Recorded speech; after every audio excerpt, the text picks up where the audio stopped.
Chicos, muy buenas tardes a todos. Muy buenas tardes, ¿cómo estamos? ¿Qué tal, chicos? ¿Cómo les va? ¿Cómo se encuentran? ¿Qué se cuentan para el día de hoy? ¿Cómo están los ánimos para esta tarde tan calurosa, tan sofocante? No sé cómo sientan el verano, pero en particular a mí me cae fatal. Ok, hola Diego, hola Leonel, hola Reider, Dana, Geraldine, Cristel, Yamilet, Andrea, Daniel, Araceli. Bueno, buenas tardes a todos y buenas tardes también a los alumnos que se encuentran por ahí tímidos, ¿no? Y no quieren pasar a saludar por ahora. ¿Ah? Hola Brisa, ¿cómo estás? A ver, vamos a empezar la práctica que tenemos para el día de hoy, es decir, el conjunto de preguntas de historia del Perú.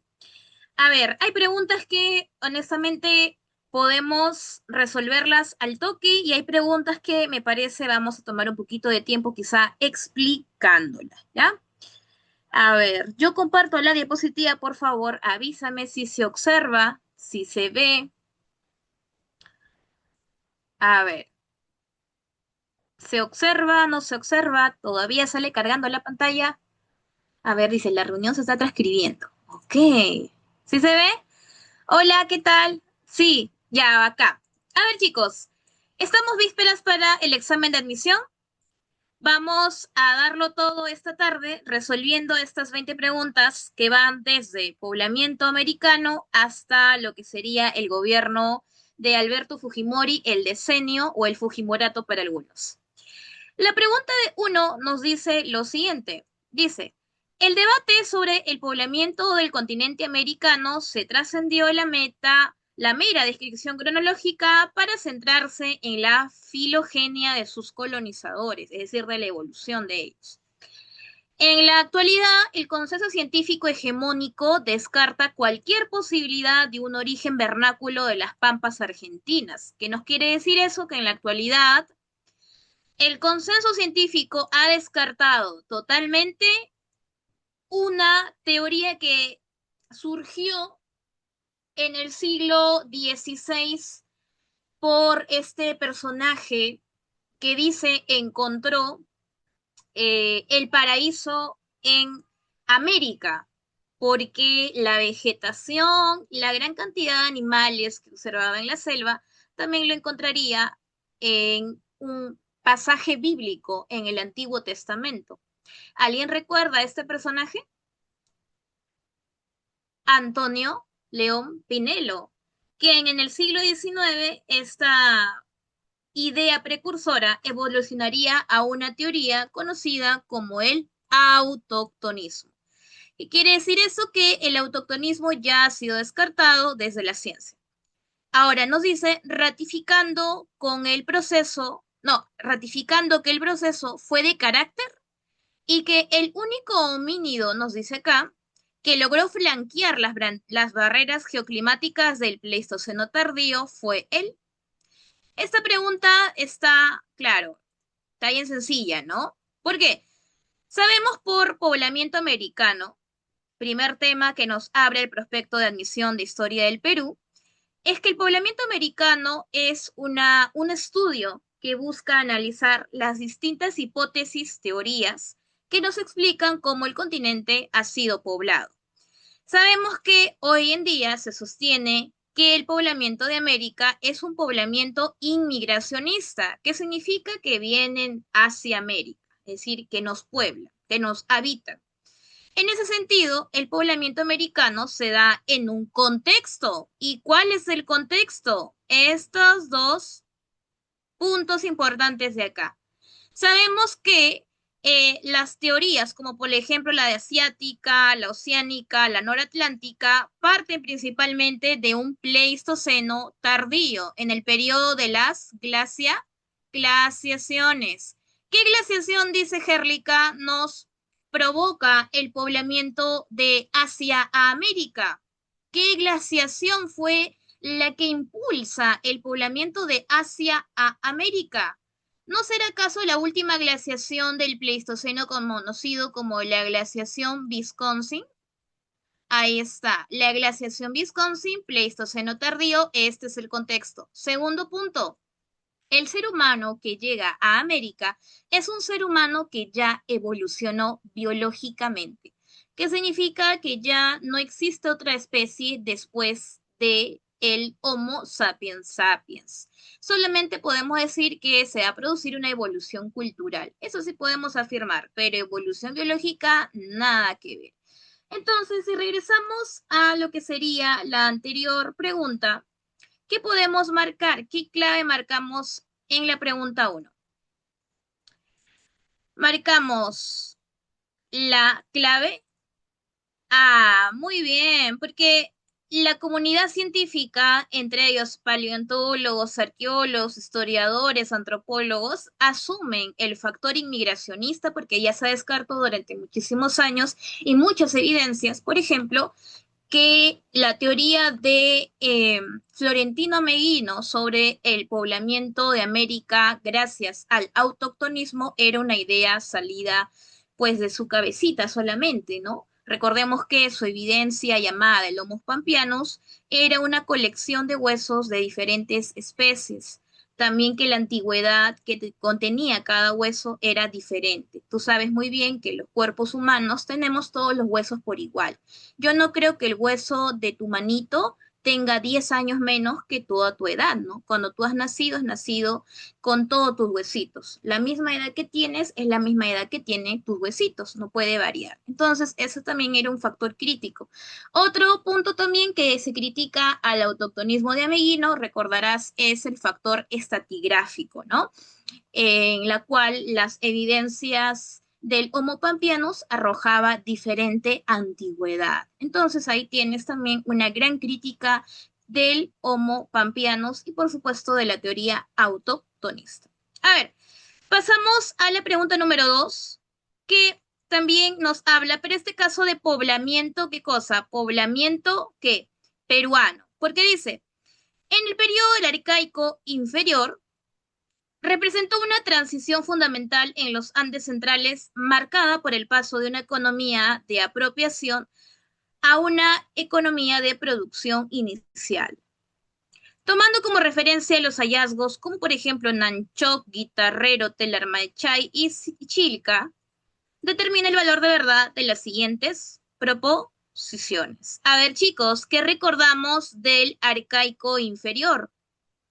¿Qué recordamos del arcaico inferior? El arcaico inferior es, por así decirlo, la etapa de transición entre una economía productiva, perdóname, una economía depredadora, parasitaria o economía de subsistencia a una economía en la cual el hombre peruano va a empezar a dar sus primeros pasos en la economía productiva. Los inicios de la economía productiva. Lo observas en la famosa horticultura, como lo observas en la famosa, ¿qué cosa? Domesticación de animales, los inicios de la ganadería. Entonces, vamos a leer uno por uno las premisas que tenemos y vamos a intentar contestarlas correctamente, ¿ya? Dice, el desarrollo de la horticultura en los sitios como Nanchoc permitió que las bandas transitaran hacia un estilo de vida seminómade o aldeano. ¿Será esto cierto? ¿Será eso falso? ¿Cierto, falso, falso, cierto? Dos, las evidencias como Telarmachay sugieren el paso de una economía selectiva de camélidos hacia una domesticación y control en cautiverio. Y la tres, durante esta etapa, la organización social en la chamanería se dirigía o que dirigía la construcción de aldeas permanentes cerca de los ríos. Me parece que todos podemos consagrarnos que es la clave A. ¿Por qué motivo? Vamos a verlo a continuación. Sabemos de que Nanchoc es una evidencia de lo que sería los inicios de la horticultura en el Perú. Entonces, la pregunta está ambientada más en el arcaico inferior que en el periodo lítico. Sabemos que Nanchoc y Guitarrero son de hecho los principales restos horticultores por excelencia que tiene el Perú.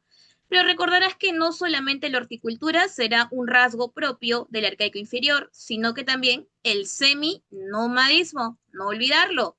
¿Qué significa seminomadismo? Que ahora el hombre peruano va a poder quedarse durante un periodo más de tiempo en determinado lugar, ya sea porque está practicando una economía semiproductiva o en este caso sigue manteniendo algunas actividades económicas que hizo en el Lítico, como por ejemplo la cacería o como por ejemplo, ¿qué cosa otra práctica o fuente de comida obtenía el hombre del arcaico inferior? También el marisqueo. Recuerda que el marisqueo se practicaba ya en el periodo lítico, pero a finales, porque la propia geografía peruana contaba con, por ejemplo, lagos, lagunas, pequeños riachuelos que observabas o bien en la sierra como en la costa, sobre todo en la costa, ríos, peñas, y en el caso de la sierra, lagos y lagunas. Entonces, había una pesca por un lado en la sierra, pero también había un marisqueo en la costa. Entonces, era ya una cuestión practicada en el periodo lítico que también se va a continuar practicando en el arcaico inferior. Si no me quieres creer, recuerda que en el arcaico inferior se va a observar las primeras aldeas costeñas. Por ejemplo, Chilca y Santo Domingo es una evidencia de ellas. Ahora, si la pregunta, si la oración número uno es correcta, ¿la dos también será correcta? Por supuesto que sí. La evidencia de Telarmachay, que la vemos acá, es un domesticador. Deja evidencias de que el ser humano en la sierra, con la dificultad de obtener alimento, empieza ahora a domesticar lo que serían animales. Los camélidos que eran tan consumidos, ahora se intenta encerrarlos, reproducirlos y forzar a una domesticación. Telar Machay. Entonces dice, sugiere el paso de una caza selectiva a un proceso de domesticación y control en cautiverio. Sí, correcto. Y la tres, ¿por qué sería falsa? Porque la organización social del arcaico inferior no depende de la chamanería y mucho menos los chamanes tienen una función económica. ¿Por qué? Acuérdate, las aldeas, si están frente a la costa, no es por un buen clima, no es porque es un lugar bonito para vivir, sino que las aldeas frente a la costa se hacen por fines económicos. ¿Por qué? ¿Qué alimento puedo conseguir del mar? Yo ya sé que puedo conseguir pescado, también puedo conseguir mariscos. Entonces, hay un fin económico por la cual las aldeas son o están frente a las playas, a los ríos. La chamanería, recuerda, es más una práctica del periodo lítico, del hombre lítico peruano, asociado a lo que sería pinturas rupestres o entierros funerarios. La chamanería no tiene fines económicos como tal. ¿Ya? Entonces, esta sí, desde luego, es falsa. ¿Ya? Acá podemos observar las diferencias, ¿no? Del periodo lítico al arcaico inferior, como ya lo hemos visto, el paso de una economía parasitaria porque depende de otros seres vivos, de subsistencia, porque vivir es un reto técnicamente, y depredadora porque consumes todo a tu alrededor, hacia una economía semiproductiva. ¿Por qué semi? Porque el ser humano, el peruano antiguo, todavía está haciendo, está ideando técnicas, está perfeccionando el proceso de domesticación de ciertos productos. Por ejemplo, en Anchoc, ¿qué producto fue domesticado? En Anchoc. ¿Cuáles fueron o cuáles habrán sido los primeros alimentos que que el peruano andino habrá intentado domesticar? Por ejemplo, hay un producto cuya carnecita es amarilla y sus pepitas son grandes. En la sierra he visto que hacen una mazamorra de esta verdura. Por fuera tiene una cáscara verde, un poco dura, y por dentro su carnecita es amarilla. Tiene pepas grandes. ¿Cómo se llama esta frutita? Bueno, esta fruta no, esta verdura. Zapallito, no te olvides también la calabaza, no te olvides también el maní, los frijoles. Ya para guitarreros se va incorporando frijoles, ají y otros más. Entonces ahí estamos viendo los primeros inicios de plantas domesticadas. Y la ganadería tienes a Telarmachay por excelencia y también a Piquimachay. Telarmachay por camélidos, tú sabes que el camélido no solamente me da carne, sino que también me da el camélido. ¿Qué me da el camélido? A diferencia de un cuy, me da la lana, eso. Claro, el cuy, claro, Tú dirás, pero eso el cuy también tiene lana, pero dime, ¿cuántos cuys voy a necesitar para hacerme un abrigo? No hay forma, ¿no? El cuisito fue más para obtener o garantizar un alimento estable, ¿ya? Y no olvidemos el seminomadismo que lo hemos explicado, el establecimiento de aldeas costeñas, que es más o a razón de un acceso a recursos económicos marinos, ¿no? Es más que nada interés económico. En el caso del lítico, ahí lo vemos, ¿no? Que es bastante también sencillo de recordar. El nomadismo estacional, también conocido como transhumancia, y la cacería indiscriminada que convivió con la cacería selectiva. Recuerda, en el periodo lítico, no te olvides, hay dos tradiciones líticas importantes. ¿Cómo se llama la tradición lítica que influye en la costa? Se llamará lauricochense o paijanense. ¿Cuál de esas dos es una tradición lítica costeña? Paijanense. ¿Y cuál será la tradición lítica andina o también llamada serrana? La lauricochense. Entonces, ¿qué te quiere decir con eso? No te olvides. Cuando hablamos de tradiciones líticas, es decir, es una práctica ya especializada de fabricar piedras. ¿Por qué? Porque se están creando herramientas específicas para animales selectos. A eso voy. Por eso conviven estos dos tipos de cacerías. Cacerías indiscriminadas, las que son muy antiguas, como por ejemplo Piquimachay, ¿ya? Y las cacerías selectivas como Paiján y Lauricocha, en la cual ya hay un estilo propio de hacer piedra destinado a un selecto tipo de animal que voy a cazar. No olvidemos eso, un punto importante también. Siguiente, vamos, pregunta 3. Ya no es poblamiento, es culturas, en ese caso, intermedio temprano, cultura mochica. ¿Qué dice? La civilización mochica se consolidó como un referente de maestría hidráulica. Claro que sí. De hecho, si tú recuerdas por tu teoría, el intermedio temprano se caracteriza principalmente por manejar una muy buena cerámica a un nivel que motivará a crearse espacios, talleres especializados para hacer cerámica. ¿Qué significa eso? Imaginemos un gran rectángulo. En ese gran rectángulo están ubicados diferentes lugares de una ciudad. En uno de esos tantos espacios se va a distribuirlo para la construcción de talleres especializados de cerámica. ¿Qué implica eso? Que hay un nivel alto de arte a través de ella, la cerámica. Ojo, también se considera la manipulación de metales como la metalurgia. No te olvides que Mochica en el intermedio temprano también maneja ¿qué cosa? Metales. ¿No me quieres creer o no te acuerdas? Piensa en el señor de Zipán. El señor de Zipán está llenecito de adornos a partir de oro, narigueras, pectorales, aretes, brazaletes. Ahí está. Y otro punto importante dentro del intermedio temprano, y eso también lo practica Nazca, es la ingeniería hidráulica. Ingeniería hidráulica. Mochica y Nazca, excelentes ingenieros, excelentes artesanos. Ahora, la pregunta es por Mochica. Dice, también tenía una complejidad ritual en los valles del norte peruano. Sobre los rasgos distintivos de su organización y pensamiento, evalúa la veracidad de las siguientes afirmaciones. Acá el caballero Brian, con un side dog, ¿no? Me dice que es la pregunta B de, bueno, vamos a ver, que diga, la alternativa B. Vamos a ver si es correcto. Supuestamente la única falsa es la premisa 3. Entonces vamos a leer así, flash, rapidito para saber si esta es correcta. Dice, su arquitectura mítica tuvo como eje a Ayapaec. Sí, Ayapaec, el degollador, el protector de su mundo, caracterizado con la figura de un demonio deidad que se sintetizaba o que sintetizaba facultades humanas y fuerzas de la naturaleza, correcto.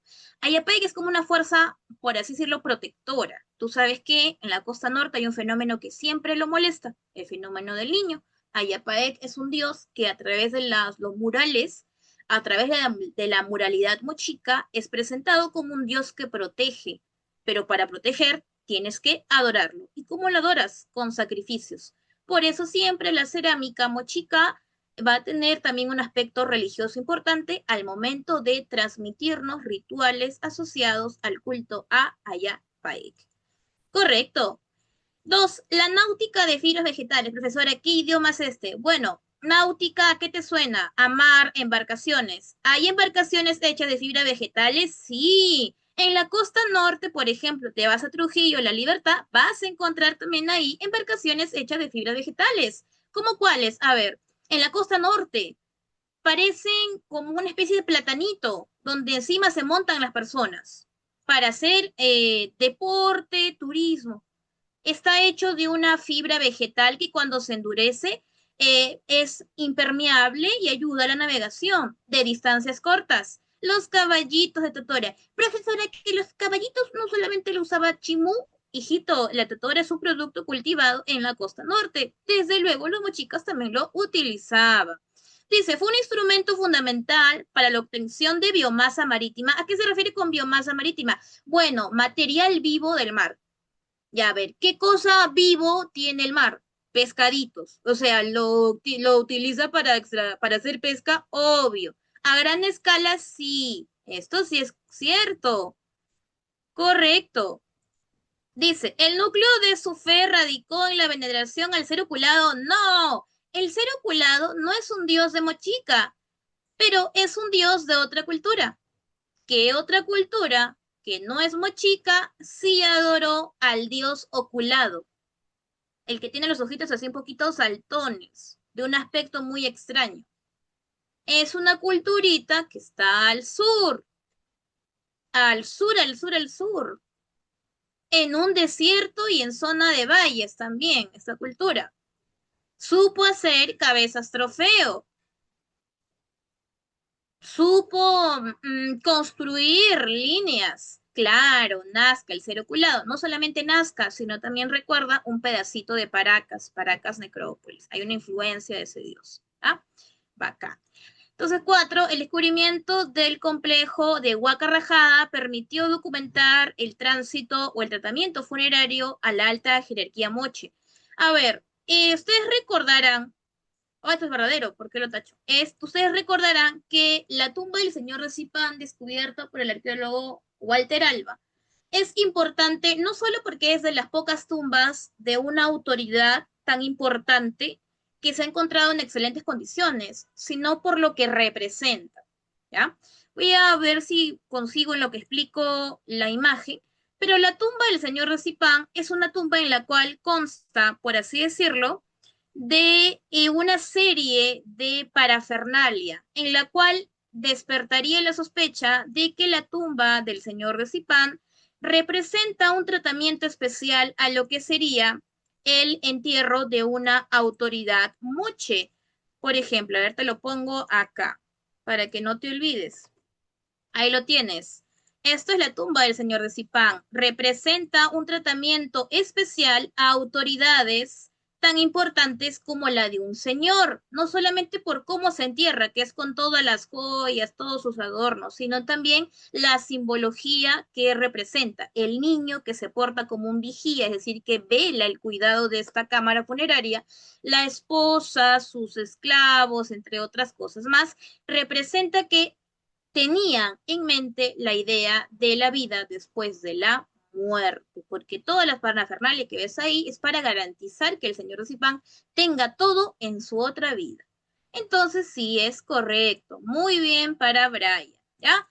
A ver, pregunta 4 nos dice, la cultura nazca destacó en la costa sur del Perú por su extraordinario desarrollo artesanal. Claro, es una cultura de los grandes maestros artesanos. La cerámica será otro level. Dice, con relación a su cultura, identifica los enunciados correctos. Tenemos tres, chicos. ¿Cuál de ellas es falsa o todas son ciertas o una o dos son falsas? A ver, ¿qué marcamos acá en la 4? Uno, el empleo de una policromía avanzada, utilizando más de 10 colores y una técnica de pintura precocción que garantizaba la durabilidad del brillo. A ver, esta está bien fácil, ¿ah? ¿Esta es verdadera o esta es falsa? A ver, Brian otra vez nos dice que es B de bueno. A ver, vamos a ver, dice. A ver, hijo, la uno sería cierta. ¿Es verdadera, chicos? A ver, futuros cachimbos, ingresantes, sanmarquinos, futuros gusanos. Porque así, cuando ustedes vayan a comer en el comedor, se les van a llamar gusanos. Sí saben, me imagino por qué, ¿no? Se les llama gusanos a los que comen en San Marquitos en su comedor. Me imagino que sí lo saben, ¿no? Ya, futuros gusanos, futuros cachimbos. ¿Por qué? Claro, es verdadera, claro que sí. Es una policromía porque hay más de 10 colores. Y no solamente eso, que al combinarse generan matices. Se considera, se ha identificado cerca de más de 190 matices. Quiere decir que más de 190 mezclas. Y una técnica de precocción, obvio, la precocción es la pinto antes de cocer, eso que provoca que la pintura dure. Entonces, esta es recontra verdadera. Es verdura. Dos, la práctica del horror al vacío es una tendencia artística que consistía en no dejar ningún espacio de la vasija sin decorar o pintar. Correcto, esto es verdadero. Todo se pinta, por fuera y por dentro. Tres, el uso de la cerámica como un medio de comunicación iconográfica también, ¿no? Representando desde motivos naturalistas hasta deidades complejas como el ser oculto. A ver, gracias por la idea de nombre para el salón, Miss. Ah, sí, los gusanos. Claro, aparte eso, aparte es muy biológico decirse gusanos. A ver, un gusano puede interpretarse también como un parásito. Y ustedes todavía son parásitos, porque dependen todavía de una familia, de unas personas, ¿no? Entonces, tienen mucho significado. También porque gusano van a ser los potenciales consumidores del comedor universitario. Entonces, tiene una razón de ser. Claro, ustedes saben por qué es gusano, ¿no? A ver, rapidito en lo que les digo que la tercera es verdadera. Cuando se hace la fila para el comedor, las colas no es una cola lineal, como te lo sueles imaginar, sino es una cola que va tomando forma curvilínea o ondulada. Por eso, desde lo lejos, pareciera que todos ellos son unos gusanos. Por eso se le llama gusano. Ahí está. Listo, muy bien. A ver, profesora, ¿por qué la 3 es verdadera? A ver, muy sencillo. El ser oculto es una referencia al ser oculado, ¿ya? Entonces la cerámica Nazca, presenta las características que ves ahí, pero también es un medio de expresión religiosa. No olvidemos, la cerámica, dice John Rowe, es un medio de identidad. No solamente vas a encontrar sexo como los mochicas, animales como los nazcas, sino también vas a encontrar su religiosidad. Entonces es parte de el ser oculto, es una referencia que se le da también al ser oculado. La cultura nazca tenía como dios principal el ser oculado o el dios con. Entonces, esta también es verdadera, verdadera, verdadera, verde de sabia. A ver, ¿qué nos dice por acá? Algún día uno de nosotros será el gusano legendario. Puede ser, les cuento, yo fui alumna, no alumna que diga, yo fui la profesora de una gusana legendaria. Creo, si no me equivoco. Se llamaba esta niña Rubí. Acampó todavía. Digo, ¿para qué acampas? Normal, puedes ir temprano. No, es que es una experiencia. Bueno, hija, normal. Con tal que no aumentes población demográfica, no aumentes demografía, no hay problema, le dije. Porque, tú sabes para qué, para acampar tienes que pasar la noche ahí, ¿no? Entonces le dije, mira, con tal que, hijita, no aumentes población, yo contenta era. A ver, sí, sí entienden, ¿no? Aumentar población, nacimientos, ¿no? Ya, sí lo entiendes. O no me digas que no entendiste. Ya, Dana es un poquito más directa, me voy a un telo nomás, dice, bueno, Dana, nunca, a ver. En fin, Dana, creo que Dana es, ¿no? Directa, ¿no? Para decir las cosas. Me gusta, me gusta. Y también soy directa, pero todavía estoy un poquito tímida. Estoy tímida. A ver, la pregunta 5. Durante el Horizonte Medio, el escenario andino fue dominado por sociedades como Wari y Tiahuanaco. Ok, correcto, bacán. Lo que marcó el desplazamiento de la hegemonía cultural desde la costa hacia la Sierra Central y Sur. Sobre estas dos formaciones políticas, ok, es decir, que nos están planteando diferencias políticas, marque verdadero y falso. Ujú, ok, me gusta.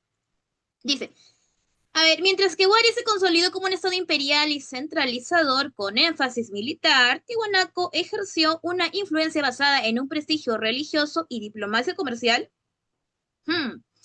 Dice, ambas sociedades implementaron estrategias de control territorial, destacando Wari por la creación de cabeceras de región o centros urbanos administrativos. Y tres, el dominio panandino de ese periodo fue resultado de una unificación política y militar establecida mediante un pacto de mutua defensa entre ambas capitales.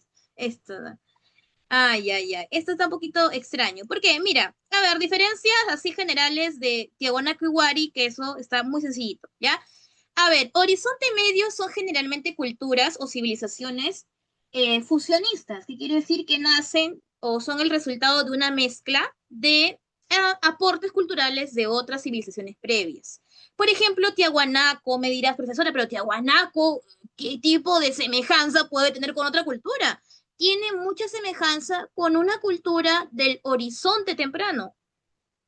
Así, porque Tiahuanaco recuerda, adora a este dios. Hay otra cultura que también adora a este dios.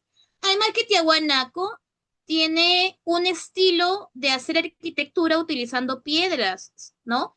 Y además que fuera de sus templos de piedra han colocado como cabecitas cuadradas, nos recordándonos a las cabezas clavas de una cultura del horizonte temprano.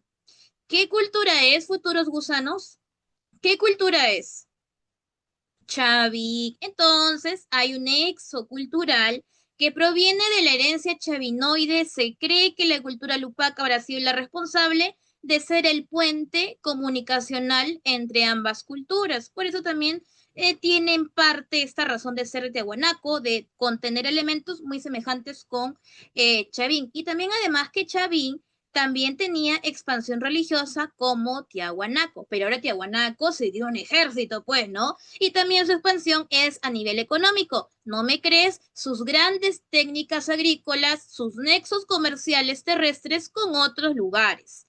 Ahora, en el caso de Wari hay, si bien, algunas semejanzas, pero también hay diferencias. Por ejemplo, Wari para el arqueólogo fallecido Lumbreras se trataría del primer imperio andino, porque se cree que tiene un elemento que no tuvo el resto de culturas, el urbanismo. ¿Te acuerdas del Capañán? Esta red de caminos que conectan ciudades conquistadas con la capital Viñaque. Ya, eso es. También porque Wari es el resultado de una síntesis de tres culturas. Vamos, ¿cuáles son las culturas que engendraron a Wari? Pongo la inicial y tú la completas. ¿H de qué? ¿H de qué? Por favor, con respeto. H de Huarpa. Muy bien, Huarpa. ¿N de qué? ¿N de qué? De Nazca. ¿Ya? ¿Y T de qué? De Tiahuanaco. Cultura, síntesis. Expansión militar, claro, diferencia del resto de, bueno, diferencia de Tiahuanaco, Huari sí se expande con un ejército. ¿Por qué crees que hay ciudades conquistadas que se conectan con Viñaque? Hay una presencia de ejército, de coerción social y política, ¿ya? Acá una diferencia gráfica. Por ejemplo, Tiahuanaco, su dios Llorón, este es el Huiracocha, y en el caso de Huari, ¿cómo es este dios? ¿Cómo es este dios? ¿Cómo están sus ojitos? Sus ojitos hechiceros. ¿Cómo están sus ojitos? ¿Miran un punto fijo o cada uno mira a diferente lado? Claro, es el dios Visco. Visco, Visco. Muy bien. Excelente. Entonces, ahora mira, con este cuadrito puntual respondemos ¿cuál? La siguiente pregunta. Dice, mientras que Wari se consolidó como un estado imperial obvio y centralizador obvio, Tiahuanaco ejerció una influencia basada en el prestigio religioso y diplomacia comercial, es decir, en la economía. Correcto, esto sí es verdadero. Dos, ambas sociedades implementaron estrategias de control territorial. Sí, Wari con las cabeceras de región, ciudades, centros administrativos. Uy, verdadero, las cabeceras de región, Piquillacta, por ejemplo, es una de ellas. Tres, el dominio panandino en este periodo fue resultado de la unión política y militar, nada que ver. Lo que hay es influencia. Es distinto influenciar que unir. Es diferente totalmente. Y además dice, establecida mediante un pacto de mutua defensa. ¿Qué es eso? ¿Perú con Bolivia? No, pues no hay forma. No hay ese pacto de mutua defensa. Lo único que podemos afirmar, o lo que se sabe, es que Huari y Tiahuanaco sí convivieron, fueron contemporáneas, pero no es que eran una sola, actuaron de una forma cómplice, no para nada. Eran sociedades con intereses políticos, militares y económicos diferentes. Esto es recontra falsa como tú. C de cachimbo. Ahí está. Pasamos a las siguientes, que hay que ir avanzando porque si no se me va a ir la hora. A ver, esta pregunta que es más grande que tú. A ver, ¿qué marcamos acá? Es sobre Chimú, Chimú, Chimú, la cultura Chimú que recibe herencia de Mochica, que recibe herencia de Sican o Lambayeque. Es una cultura que ha sido retroalimentada por una herencia mochica en el caso de tratamiento de aleaciones, de metalurgia, como también en el caso de Sican o Lambayeque con la orfebrería y con el uso o la necesidad de tener una red marítima para poder hacer o comercio o poder hacer pesca. Por eso la totora era justamente uno de los productos que más buscaba Chimú producir. Entonces, ¿qué marcamos acá en las 6? Toma puesto C, C, C. Bizcocho, dice André.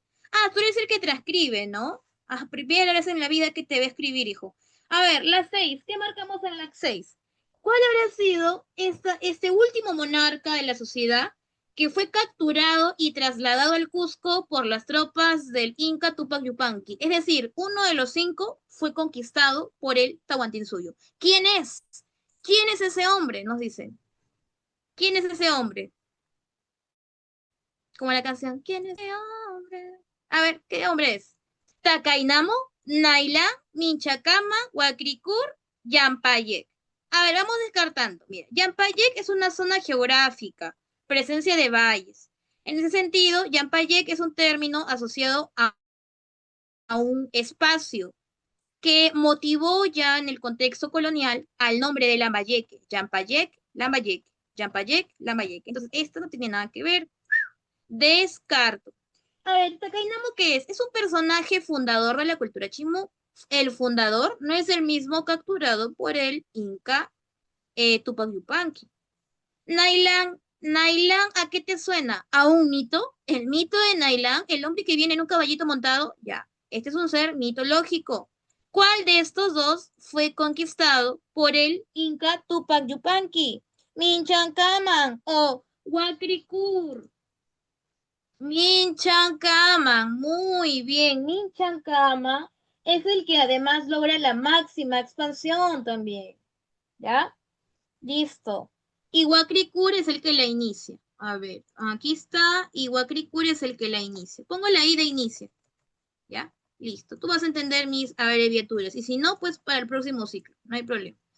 A ver, suficiente. Esa pregunta está muy fácil para ti, que eres un alumno recontra experimentado. Ah, pero una cosa, pero bárbara. A ver, la 7, a ver, chicos, la 7 me ofende.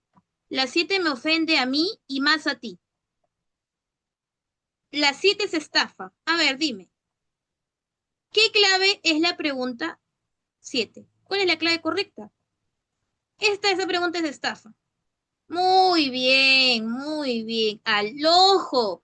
A ver, ¿quién habrá sido ese arqueólogo que dijo que los mesoamericanos, los mayas, vinieron de Centroamérica, América del Sur, sobre todo en las costas del Perú, para transmitir cultura? Ese será Max Ull. ¿Quién habrá dicho que el foco civilizatorio primigenio surge en un pueblito llamado Arawaks? ¿Quién habrá hablado de los Arawaks que influyen en el surgimiento de una cultura matriz? ¿No será Julio Cetello? Ajá. Ahora nos dice, plantea un centro de irradiación común en la cultura Valdivia para los Andes y Mesoamérica, porque al parecer ahí se encuentra la cerámica más antigua de América. Eso es. ¿Quién es? Federico Kaufmann Doig. El allochtonismo. Ahí lo tienes, claro. Cetello es autoctonismo, Max Ulla inmigracionista. ¿Y Lumbreras qué es? ¿Cómo se llama la postura de Lumbreras? Aloctonista no es, inmigracionista menos, autoctonista tampoco. ¿Cómo se llama la postura de Lumbreras? Él. ¿H de qué? Eso, H de hologenista. Ahí está. Bacán. Claro, el hologenismo es la sumatoria de factores internos como los externos que provocan el origen de la cultura. Muy bien. La D, ¿no? D de Dino. Ahí está. Excelente, chicos. Ahí está, mira. Uf, esto ofende. Me ofende a mí. A ver, vamos a ver si la 8 te ofende. Esto creo que también te ofende. Esta pregunta es más grande que tú. Y más grande que yo, porque yo soy chiquita también. Yo soy tamaño, ¿cómo me dijeron una vez? La bubu. No, una vez un alumno faltoso me dijo que yo era como un Funko, chiquito y coleccionable. No sé a qué se refería, pero no me sentí bien con escucharlo. Ya, listo. Miss Labubu. Sí, me dijo, es que soy chiquita, chicos. Probablemente no me conocen. Mejor. Supuestamente ustedes serían más altos que yo. Yo mido 1,54 m. Soy menos que lo. ¿Cuánto mido? 1,54 m. Sí. A ver, acá Brian me dice, profesora, cállese y conteste la pregunta 8, porque ya me dice la clave. Muy bien, yo me callo y ahora Brian abrirá su micro y me va a leer la pregunta. Vamos, Brian. Vamos, Brian. Vamos, Brian. No seas tímido, Brian. Estoy acá tratando de llevar bien, ¿no? Que un poquito se amenicen, que los tímidos lo escriban, ¿no? Un poquito, nada. De frente, pa. No hay micro. Ay, no hay micro. Pobre hombre, pobre pequeño. Ya, listo. No, qué mal, qué mal. Pollada para su micro. A ver, Brian dice que es la letra C, ¿no? Por ahí, ¿dónde será tu respuesta, hijo? C, ¿no? Sí, sí, sí. C. Entonces vamos a completarlo. Si se equivoca, lo expulsamos del aula. Dice, dentro de la organización productiva del Imperio de los Incas, la movilización de la mano de obra campesina para las obras públicas se realizaba mediante un régimen de turnos obligatorios. Bueno, bueno, tampoco es que pues, la pregunta sea complicada. ¿Cuál era el sistema del Tahuantinsuyo donde el trabajo era obligatorio y por turnos? ¿Cuál era? ¿El AINI? Nada que ver. ¿La Minca? Nada que ver. ¿Cuál es el trabajo obligatorio y por turnos? Hasta sin saber netamente Tahuantinsuyo lo puedes saber si es que dominas quechua. La mita. La mita. Muy bien. Este mecanismo de trabajo fundamental para el sostenimiento del sistema se denominaba PAN y era ejecutado a favor del Estado. Mita. Muy bien, Brian. Excelente. Date un abrazo a ti mismo. ¿Ya? Listo. Atenta, dice. ¿Ya? Ahí está. Date un abrazo a ti mismo, hijo. Felicítate, premiate. No sé, iba a decir algo, pero mejor me callo. Ahí está. A ver, pregunta 9. A ver, la pregunta 9 está muy sencilla. Uy, tampoco tan grande porque no miro. A ver, lo hago un poquito más chiquito. Listo. Tampoco miro. Pero ustedes sí miran. Por favor, ¿ah? Por favor. No sé por qué se ríen. A ver, el virrey Toledo nos dice reorganizó la estructura productiva y financiera del Virreinato del Perú. Sobre sus principales medidas, determine verdadero o falso de los siguientes enunciados. Tenemos 4 sobre el Virrey Toledo, chicos. El Virrey Toledo es clave. A ver, profesora, ¿por qué? El Virrey Toledo, les voy un poquito recordando cómo es la dinámica de la sucesión de virreyes. El Virrey Toledo es enviado con un propósito, es el encargado de organizar y facilitar el dominio de España sobre el virreinato peruano. ¿Y cómo facilita el dominio de la corona sobre América, o bueno, sobre el Perú? Bueno, organizando. Por eso el virrey Toledo se le llama el virrey organizador. La serie de obras que hace el virrey marca un antes y un después, por eso se le llama reformas. Su impacto es muy grande. Reformas toledanas es el conjunto de obras que hace el virrey con el propósito de organizar el virreinato peruano. Eso es pregunta clásico de admisión. Clásico, es decir, que suele venir No te estoy diciendo que puede o que tiene que venirte, ¿no? Pero es lo que tradicionalmente suelen preguntar si hablamos de colonia.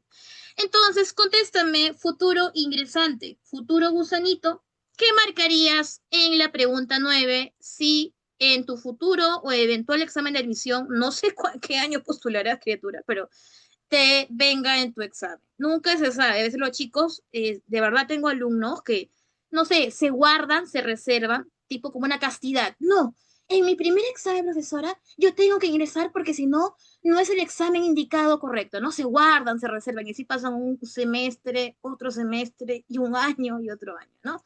Nunca se sabe. Ah, dice, a ver, vamos a ver. Dice, el reglamento de la mita, no, reglamentó la mita minera obligatoria para la población indígena. Sí, la mita minera, correcto, eso es verdad. Dos, estableció el cobro de tributo mediante pagos en moneda. Eso se llama tributo monetario y eso es correcto, muy bien. Y tres, prohibió el uso de la amalgamación para el beneficio de la plata. No, eso es falso. Mira, la amalgamación es esta aleación con mercurio. Tú sabes que, por contexto, el gobierno del virrey Toledo buscaba el incremento de la producción de Potosí. ¿Qué significa? Que Potosí produce. ¿Produce qué cosa? Lo que ella siente por ti. Asco. ¡Ah! Plata. Eso quiere decir que la plata, nunca te olvides, es utilizado para la elaboración de monedas. Y también que la plata es lo que España siempre quiere, porque recuerda, la moneda, plata son metales como tú, preciosos, como tú no eres, ¿no? Esto es la política del mercantilismo. Hoy día, chicos, estoy un poquito sarcástica nomás. No lo tomes a mal, no te pongas a llorar. No, llora cuando te vea otra vez acá. Entonces, la amalgamación es una aleación que favorece a la extracción de plata. Entonces, si yo digo que el virrey quiere seguir explotando, no va a crear leyes para que hagan lo contrario. Por eso la 3 es falsa. Ujú, correcto. Uy, siempre es el mouse, ¿ah? Siempre. Muy bien. Y tres, decretó la supresión de la Casa de Moneda de Potosí. Profesora, ante todo eso, ¿qué es una casa de moneda? Una casa de moneda es lo que, a ver, pareciera, no, es una comparación para que se entienda, ¿ya? ¿Cómo se llama la institución autónoma del Perú que se encarga de la emisión de monedas y billetes?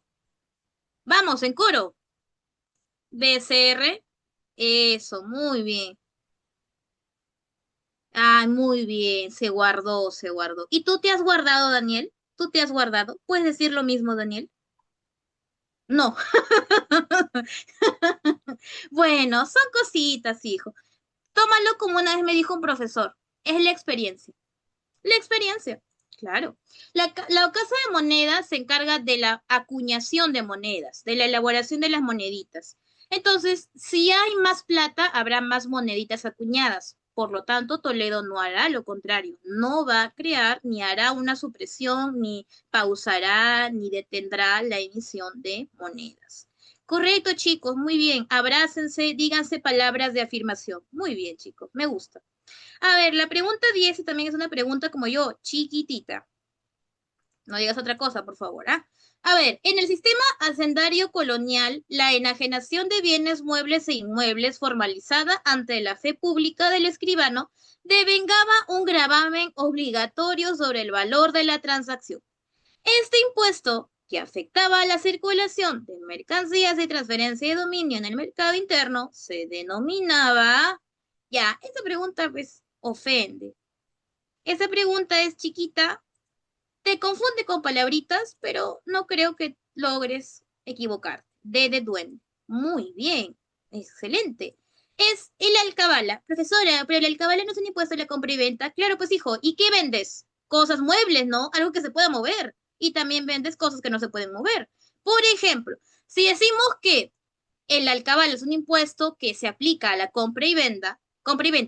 En el pasado, en el Perú colonial, se podían vender casas, chacras, se podían vender esclavos, se podían vender niños, esclavos, claro está, ropa, joyas, etcétera. Entonces, los bienes muebles sí era aplicado. Por ejemplo, un esclavo es un bien mueble. Una mesita es un bien mueble. Bienes inmuebles, una chacra, una casa, una hacienda. Entonces también se aplica al cabal. Obviamente, toda compra, toda cesión de propiedad, porque ahora esa hacienda deja de ser tuya y pasa a ser otra. Esa formalización, ¿quién la hace?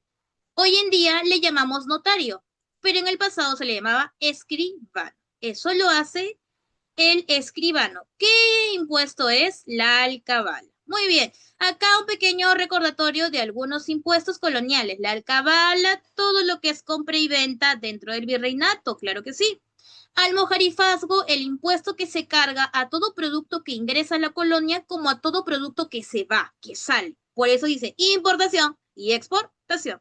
Tributo indígena es esta carga tributaria que lo paga la población indígena, por ser mano de obra autóctona de América, que puede ser pagada por, pongamos así, por especias y también por monedas desde el Virrey Toledo, excepto los caciques que son nobleza, ¿no? El diezmo, el 10% de la producción de una hacienda se va a la iglesia y el quinto real, el 20% se va de la extracción de metales, se va directito en beneficio de la corona. Acá te dejo un aviso, ¿qué te digo? Sobre los estancos. Profesora, que los estancos no solamente son de pirola, no, los estancos es una palabra general, es un término que se refiere a monopolios. El estanco netamente es monopolio estatal. Técnicamente es un monopolio estatal. En el pasado, en el periodo colonial, no había ni siquiera ministerio, no había ni siquiera presidente, no había ni siquiera SUNAT. ¿Y qué organismo, qué institución se encargaba de cobrar impuestos? Esta institución de acá, la Real Hacienda. Los estancos, te digo acá, son monopolios que lo controla la Real Hacienda y se aplican a dos productos que siempre la gente compra, la sal. Para tu estofado, para tu guiso, para lo que sea, la sal. ¿Sí o no? Hasta el día de hoy, hasta la fecha. Ahora, ¿qué es lo que vas a tomar cuando ingreses? Quizá aguardiente, ¿no? También se le puede aplicar el estanco al aguardiente, aunque ese es más siglo XVIII, reformas borbónicas. Pero luego tienes algo que muchos jovencitos están cayendo en eso, ¿no? El tabaco. Yo espero que acá los alumnos no sepan nada de estas cosas que estoy hablando, ¿no? Aguardiente, tabaco, ¿no? Son, me imagino, términos inexistentes para tu vocabulario. ¿Ya?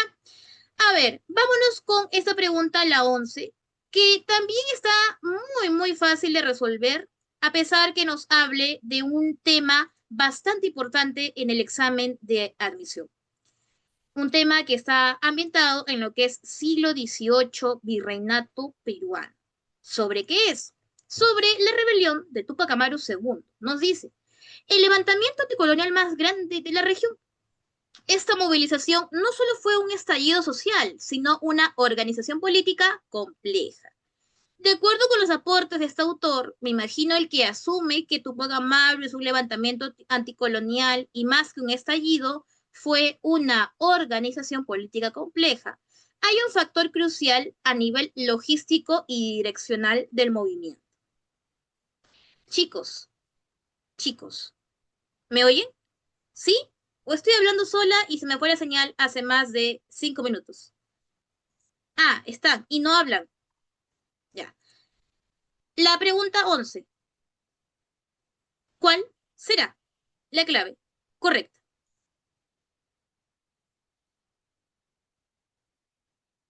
Wow. Para cualquier cosa escriben, pero menos para pasar claves. Excelente, chicos, ¿ah? ¿No lo postulan? El sábado, ¿no? Ya. Voy a buscar número uno por uno. Voy a tomar captura de pantalla de sus nombres y sus apellidos. Voy a buscar uno por uno. Pobre que no ingresen, de verdad. No, ustedes sí van a ingresar. Y si no, pues ya. Descuento en Sabi. A ver, yo postulo en 2030. Bueno, muy bien. Con la Agenda 2030, ahí postulas tú. Muy bien, muy bien. Excelente, caballero. La C, me dicen con dudas, porque ponen sí con signo de interrogación, así tímido, tímida. ¿Quién es el tímido? La tímida es Andreita. A ver, Andreita es tímida. A ver, Andreita y el resto que marcó la C. ¿Será cierto eso? A ver. El liderazgo compartido y la gestión organizativa de Micaela Bastidas, obvio. A ver, quizá cuando han llegado a la clase, no, o en su colegio, no lo han visto, es algo tradicional. Pero en lo que son rebeliones, como el de Tupac Amaru II, que hay mayor documentación, y en todo lo que es independencia, hay una clara agencia y una clara participación femenina. Claro, una cosa es que uno sea ideólogo precursor de la independencia y otra muy aparte que estés en la acción, en el campo de batalla haciendo algo. Generalmente las mujeres como Micaela Bastidas, dentro de un movimiento grande como el de Tupac Amaru II, este es el caso, tenían labores asociadas a mensajería, a organización, a mantener a toda la tripulación, por así decirlo, ¿no? Todos los miembros del levantamiento de la organización, con comida, con agua, con armamento. Entonces, hay una cuestión logística que era muy realizado por Micaela Bastidas. A ver, Tupac Amaru II sabemos que como político fue excelente, atrajo el apoyo de la Tomasa ¿no? De Tomasa Tito Condemaita, ¿no? La cacica. Pero también a nivel logístico, es decir, a nivel de acciones, el papel de Micaela Bastidas es importante porque logra mantener a todos los miembros de este levantamiento, de este movimiento, con sus necesidades satisfechas. Entonces, de esa manera hay un reconocimiento, ¿no? Del liderazgo compartido. Correcto, muy bien. A ver, la pregunta 12. A ver, está muy chiquita. Vamos a hacerla crecer, ¿ya? Ya, creció. A ver, listo. Pregunta 12. La constitución política. Muy bien. Yo siempre, nunca dudes, hija, nunca dudes. O sea, les habla la persona más insegura del mundo. Les diré que yo, hasta el sol de hoy, soy una persona, me considero insegura. Pero eso no es tampoco que diga, pucha, ¿no? Mi talón de Aquiles. Sino porque yo he hecho todas las cosas con miedo. Ingresé con miedo. Yo dije, claro, voy a ingresar, pero ¿y si no ingreso, qué va a ser mi vida? ¿No? Cuando yo daba mis parciales, ¿y si jalo, qué va a ser de mi vida? A ver, cuando postulé un trabajo, ¿y si no agarro, de qué va a ser de mi vida? ¿No? Yo siempre he hecho las cosas con miedo. Entonces, es mejor hacerlas que no hacerlas. Es mejor estando viejita, desempleada y arrugada y olvidada por tus hijos y recordar, ¿no? He hecho tantas cosas y no me arrepiento de haberlas hecho porque no, al menos sé la sensación de hacerlas, ¿no? Y eso tienes que hacerlo tú. Ahí está, sí o no, confirme, ya, listo. Hagan siempre así así dudando, háganlo. Tengan miedo, pero háganlo. Que el miedo no sea, o la inseguridad sea el miedo de no atreverse. Porque pues la vida es una sola, ¿ah? El que cree que en otra vida, ¿no? En otra vida ingresa a San Marcos, no, no, en esta vida es hijo, no hay otra más. O quítate ese cliché, es en esta. Profesora, yo quiero ser una buena doctora, en esta, hijito, esfuérzate. Profesora, yo quiero, no sé, abrir gente, lo que sea. En esta vida es hijo, yo quiero ser abogada, ingeniera, en esta vida en esta vida. Quiero conocer Japón ya, en esta vida. Porque ese Japón no va a existir en otro mundo, en otra vida, en otra realidad. Es en esta. No, no queda de otra. Así que esfuérzate, arriesga, dalo todo. Conoces a alguien, dalo todo. Ingresas a San Marcos, dalo todo. No hagas como la clásica. Ingresan en primer puesto, y eso me he dado cuenta. Sacan a la Michi, son tendencias, salen en publicidad en las academias. Primer ciclo. 5 cursos jalados, ¿no? Entonces hay que también mantener ese ritmo, ¿no? Mantener eso. Traficar órganos, lo que sea, hija, lo que sea. No, de verdad, no te miento. De verdad. Yo he tenido, bueno, lo que comento acá, un compañero que ingresó a una carrera, ingeniería, primer puesto, salió en publicidad, logró ingresar, pues, ¿no? Y primer ciclo jaló muchos cursos. Porque, bueno, ¿no? Vivió el éxito de ser tendencia en su tiempo. Y ya, pues, ¿no? No mantuvo esa disciplina que postular te da, ¿no? Como ustedes se sorprenderán a sí mismos de darse cuenta que están a las 3:51 de la tarde contestando preguntas de historia del Perú, en vez de estar en la calle con tu enamorado, tu enamorado, con tu familia, ¿no? Te das cuenta, hay una disciplina de por medio que desde ya yo felicito. Ujú.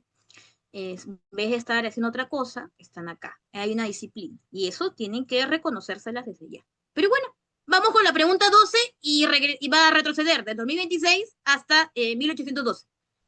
Constitución española, dice, la del 12 fue promulgada durante la ocupación napoleónica. Claro, ¿no? Tú sabes que Napoleoncito quiso conquistar a Portugal a través de Españita, Españita aceptó, después de conquistar Portugal, Napoleón va a conquistar Españita, Carlitos le entrega el trono a su hijito Fernandito, Fernandito es obligado a renunciar a su corona y se lo dan a Pepito, ¿no? José Botella, José I. Entonces, se formarán juntas de gobierno, espacios de autonomía y liberalismo, donde van a jurar fidelidad a Fernando VII. Por eso la Constitución de Cádiz es una constitución fidelista. Ahora, dentro de esa constitución, recordemos, las colonias americanas son invitadas a participar no de la misma forma, sino son invitadas a participar enviando representantes de las colonias. Morales Duárez es una de ellos. ¿Ya? Ahora, entonces, este documento dice estableció reformas que limitaron el poder del rey y propusieron un nuevo modelo político basado en la representación y la división de poderes, surgiendo así una, siendo promulgada por, chicos, que marcamos en la pregunta 12. ¿Qué surgió con la Constitución de Cádiz en 1812? Wow. A ver, ¿habrá surgido una monarquía parlamentaria, una monarquía tradicional, una monarquía absoluta, una república federal, una monarquía constitucional? La pues, las Cortes de Cádiz y el espacio en la cual fueron creadas, y la monarquía constitucional que, proponiendo la división de poderes, quitaría o restaría poder al rey, ¿no? Ahora es un rey que es controlado por una constitución, monarquía constitucional. Bien, chicos, vamos. Pregunta 13. Ya sabes que sí. A ver. 13. A inicio del siglo XIX, las guerras de independencia en el Perú buscaron romper, dice, el vínculo político con España. ¿Ok? Destacando la labor intelectuales criollos, ¿ya? Y de las corrientes libertadoras. Sobre este proceso marca el valor de verdad de los siguientes enunciados. ¿Qué marcamos acá? Futuros ingresantes, futuros gusanitos, futuros chicos preuniversitarios, no pre, sino universitarios, que van a disfrutar el placer de tener un carné universitario. Pasearte por todos los transportes públicos pagando medio. A ver, futuros ingresantes, futuros, eventuales. ¿Qué marcamos en la 13 si esta pregunta tal cual viniera en tu examen de admisión y decidiera otro año más en la academia o disfrutar ahora sí del primer año en la universidad? Odiando a la directora, no, a la rectora Gerí, quejándote de las matrículas, que el profesor vago no vino, que el profesor me va a jalar, rogando por un puntito, mendigando un sustitutorio. A ver, es tu sueño, ¿no? Ese es tu sueño. Sí, también era el mío. A ver, ¿qué marcamos, chicos, en la 13? Vamos, ánimo, ánimo, ánimo, vamos. ¿Qué marcamos? ¿Qué podemos decir en la 13? ¿Cuál es la verdadera, cuál es la falsa? Voy leyendo, ¿ya? Dice, en la conferencia de Miraflores dialogaron personalmente San Martín y el virrey Pezuela. ¿Mm? Los reformistas cuestionaron la administración colonial, pero sin romper su vínculo con España. El sector separatista se organizó y difundió sus ideas a través del Mercurio peruano y mediante el motín de Asnapuquio, la cúpula militar patriota depuso al virrey La Serna. ¿Qué marcamos en la 13? En la 13 sí hay clave, ¿ah? Sí hay clave, no me digas que no. Loriana Blácido me dice, profesora, es la letra E. Tatiana Jara, E. Dana, E. Todos saben con la E. Vamos, a ver, dice. La conferencia de Miraflores dialogaron personalmente San Martín y el virrey Pezuela. Oigan, chicos, ¿saben qué? Se van todos ustedes a la mentira, a abrir su cuaderno y repasar. No dialogan personalmente San Martín y el virrey Pezuela, dialogan sus representantes. Oye, representantes. Esto es, claro, ¿qué hace? ¡Ah! Ya, a ver, es falso. Dice, los reformistas cuestionaron la administración colonial, pero sin romper su vínculo con España. Claro, los reformistas se llaman así porque solamente quieren hacer medidas graduales. Ellos consideran que lo que el Perú necesita, pongámoslo así, es disolver las reformas borbónicas. Es decir, cuestionan la administración, pero no quieren romper con España. Uy, esto es verdadero, esto es cierto. Tres, el sector separatista se organizó y difundió sus ideas a través del diario Mercurio Peruano. A ver, a ver, profesora, ¿qué es el Mercurio Peruano? En mi vida lo he escuchado. El Mercurio Peruano del siglo XVIII, porque hay uno del siglo XX, el Mercurio Peruano del siglo XVIII es un diario, o entiéndelo como una publicación semanal, revista, en la cual se van a difundir ideas ilustradas, solamente ideas ilustradas. Por ejemplo, profesora, van a hablar de ciencia, claro, la ilustración, tú lo sabes por HU, es un movimiento científico, también es un movimiento filosófico, cultural, político, pero también es científico. Entonces, todos los avances de los ilustrados se van a difundir en el Mercurio peruano. Ah, profesora, como lo fue la enciclopedia, ¿fue el Mercurio peruano en el Perú? Yes, yes, yes. Pero, ¿qué tiene que ver la independencia? No, no, no, no, no, no. A lo mucho, el Mercurio peruano lo que hará es difundir las características de la ilustración, pero no será un diario o periódico que los precursores separatistas hayan utilizado. No es así, sino que es un diario para difundir ideas ilustradas. Falso.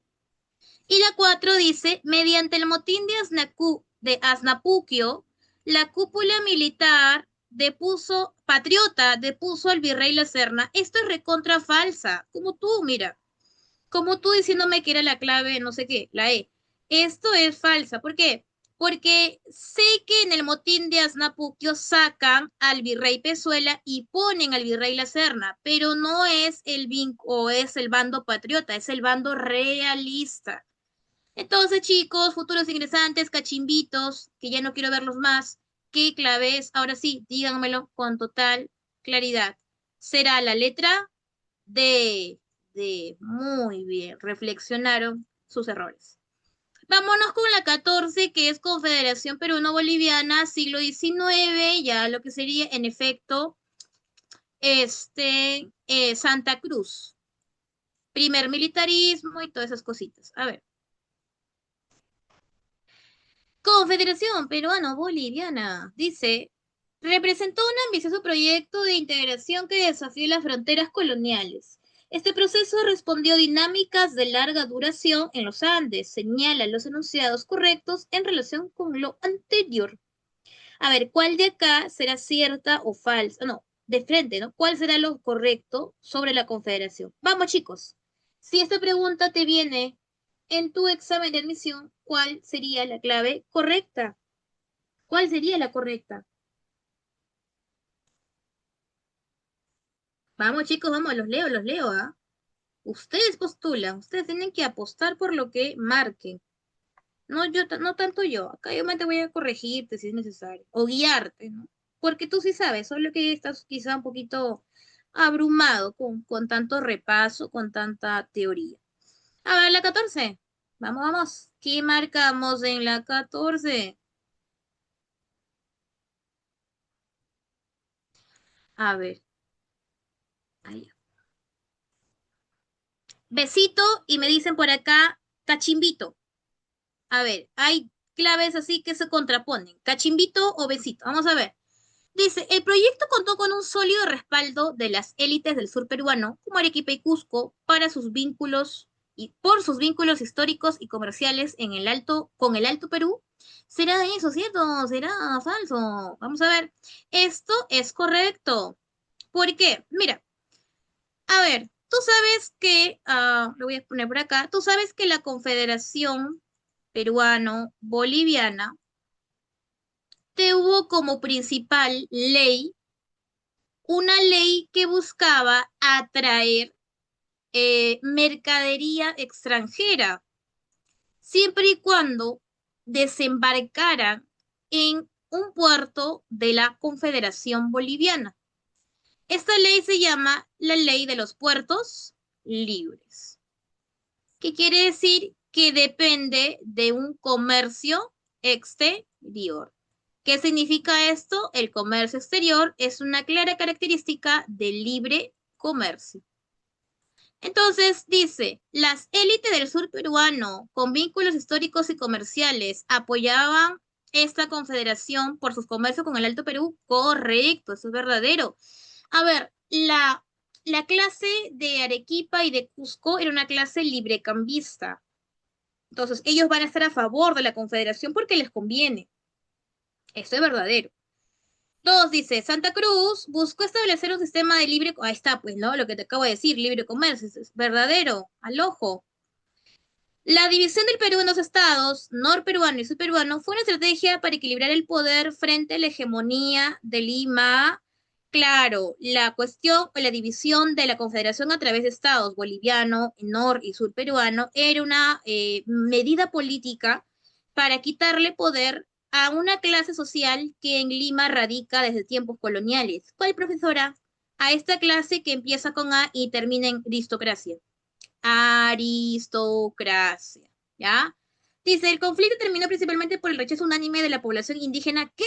Jamás. A ver, ¿la confederación termina por qué? ¿Por el rechazo de la población indígena? No. ¿Te acuerdas quiénes eran los opositores a la confederación? ¿Quiénes eran los opositores? Che, boludo. Y los que hablan rápido. Claro, entre peruanitos, Gamarra, Castilla. Pero ellos son peruanos que van a luchar en favor de dos estados republicanos que se opusieron a la Confederación. Mi pregunta es esa, Chile y Argentina.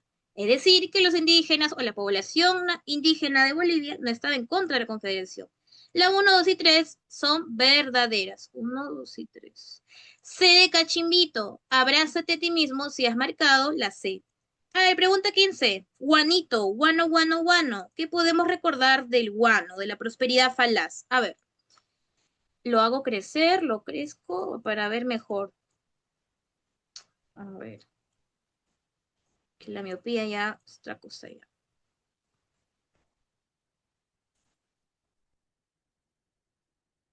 Ya, listo. A ver, ¿qué marcarías acá en la pregunta 15? Futuro cachimbito. Quiero ver tu nombre y tu apellido en la lista de ingresantes. No sé cómo lo harás, pero vas a ingresar, ¿ah? Por las buenas, por las malas, no sé, pero quiero ver que ingreses. Quiero verte ingresar. ¿Qué marcarías en la 15? ¿Qué marcarías en la 15?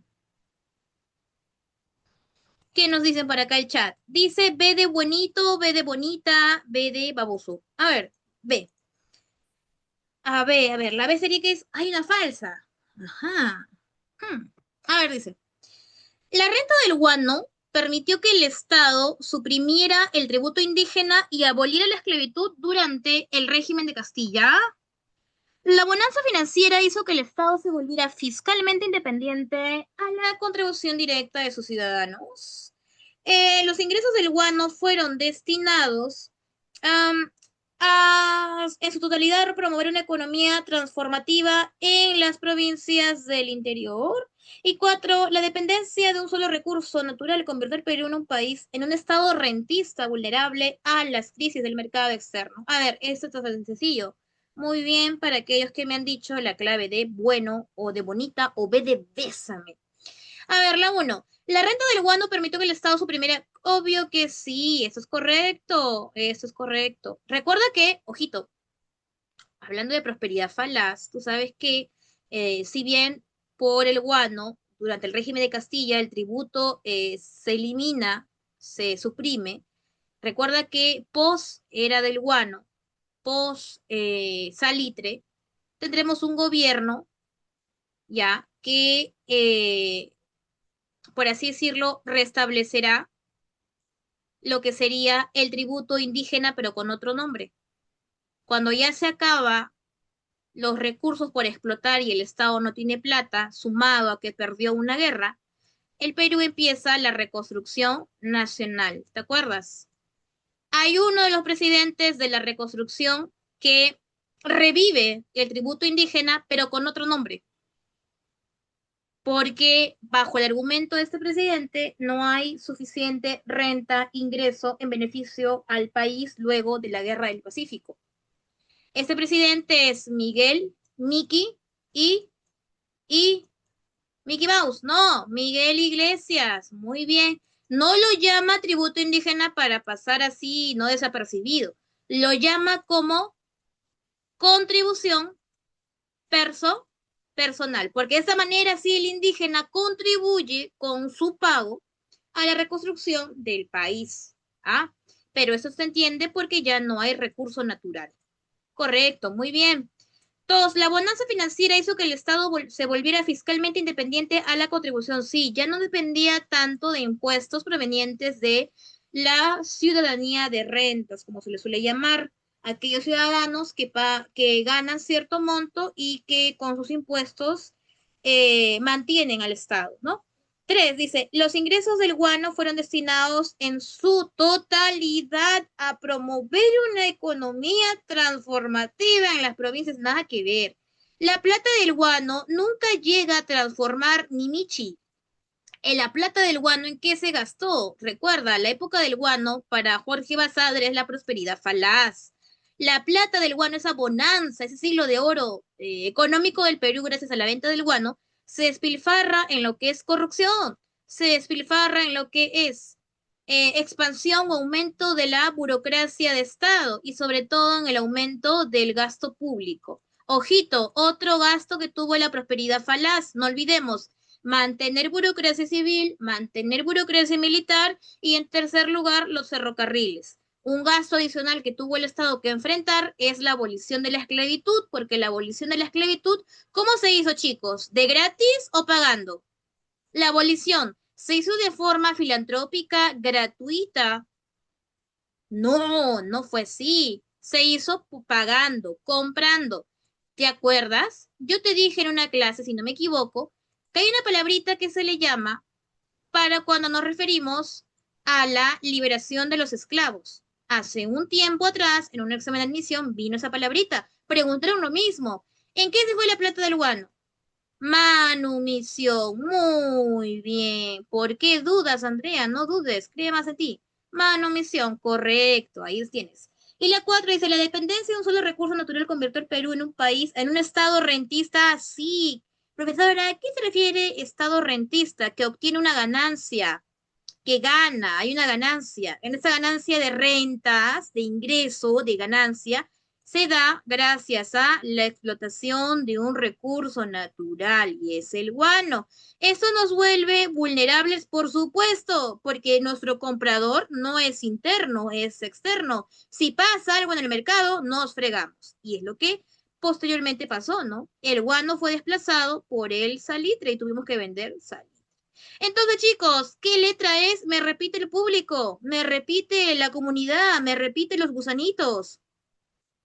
¿Qué letra es? Vamos, ¿qué letra será?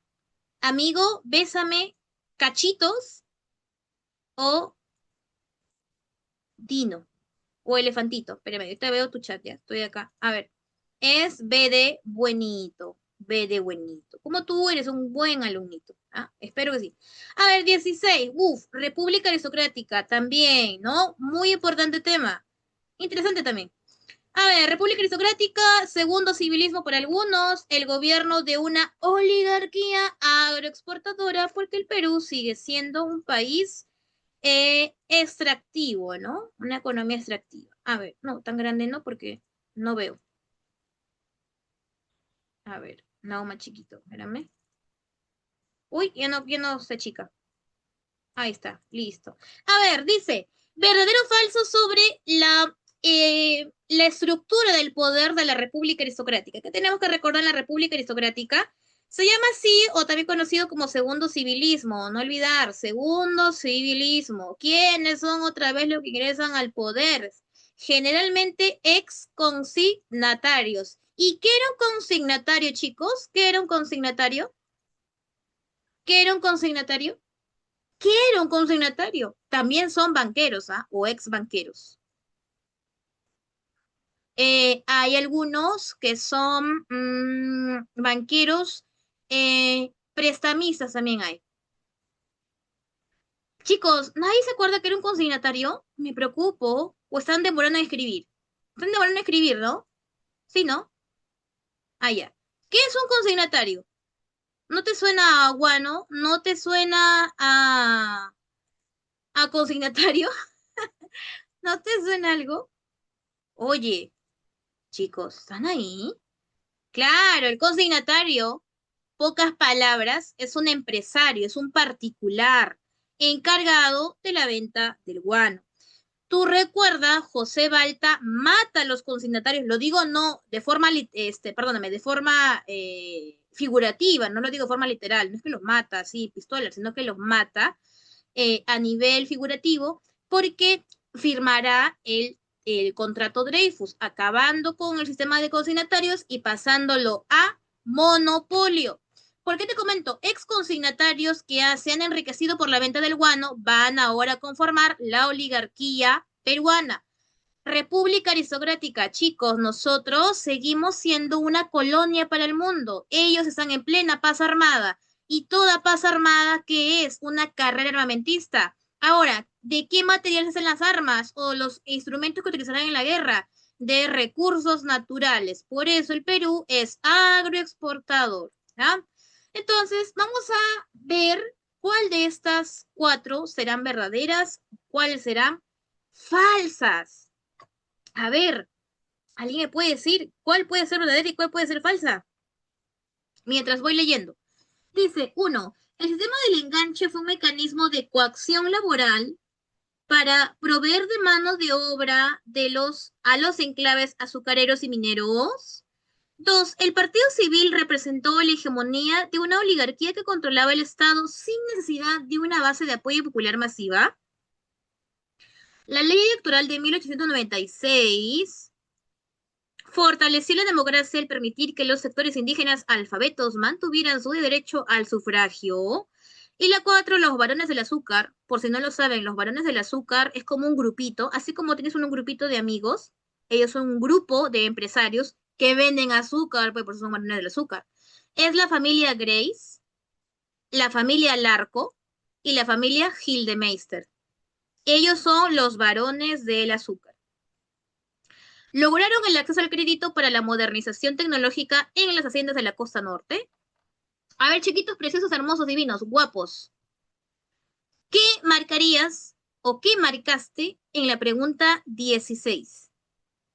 Por si no lo sabes, por si no te acuerdas, 1896 es el gobierno de Nico Pierola. Nicolás de Pierola. Por si no te acuerdas. Ok, el público, tus compañeros, me dicen que es la letra B de buenito. Vamos a ver. El sistema de enganche fue un mecanismo de coacción laboral, es decir, un mecanismo forzoso para proveer de mano de obra a los enclaves azucareros y mineros. Claro, los enganches eran un sistema de coerción laboral, ¿sí? En la cual se adelantaba el sueldo a los trabajadores para formar cierto tipo de dependencia, ¿no? Como ya te adelanté, luego te endeudo y así se forma una cadena viciosa, un círculo vicioso. Claro, se aplica en lo que es Costa Norte y lo que es Sierra Central. El Partido Civil representó la hegemonía, claro, te lo acabo de decir, ¿no? Ex consignatarios, ellos son civilistas, obvio que sí, verdadero. Dice, la elección electoral del 96 en el gobierno de Nico Pierola, la ley electoral, perdóname, fortaleció la democracia. No, eso no fortalece la democracia, ¿por qué?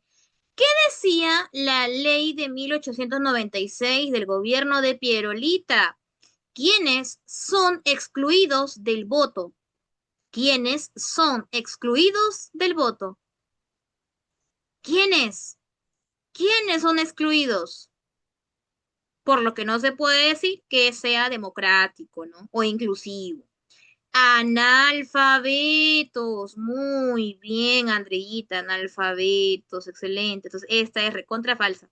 Y la cuatro, los granos del azúcar, los que te presenté, ¿no? La familia Gray, la familia Larco y la familia Gildemeister logran el acceso al crédito para la modernización tecnológica de las haciendas en la costa norte. Claro, ¿en dónde se produce azúcar?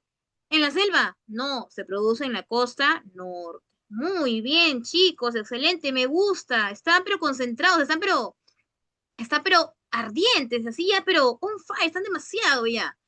Ya demasiado para mi gusto. A ver, equivóquense ya, por favor. A ver, para sentirme mejor. Mentira. Pregunta 17, ¿ya? Oncenio de Leguía, Oncenio de Leguía. A ver, Leguía, un gobierno para algunos de mis colegas interesantes, para mí un gobierno más. Yo, por si no se han dado cuenta, a mí me gusta más colonia que república. Pero república es chévere. Me da risa cada golpe de estado que hay, ¿no? Partidos como el APRA, ahí de la Torre, ¿no? Pero es un meme. Pero es un meme. Imagínate un golpe de estado porque se te perdió una página.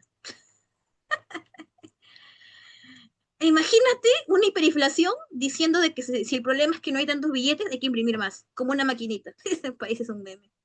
Imagínate pasar la segunda vuelta con un desconocido, un random y un literato, ¿no? Que participa en política, ¿no? Es increíble. Y que gane el random, ¿no?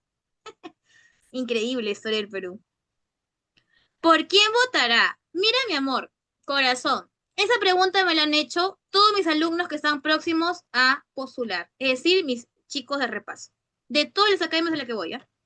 Profesor, ¿y por quién va a votar usted? Mire, ¿por quién va a votar? Mira, lo único que te puedo decir es lo siguiente. Yo no sé por quién voy a votar, pero sí sé por quién nunca en mi vida voy a votar. Eso sí lo sé. Eso sí lo sé. Eso lo tengo más que claro.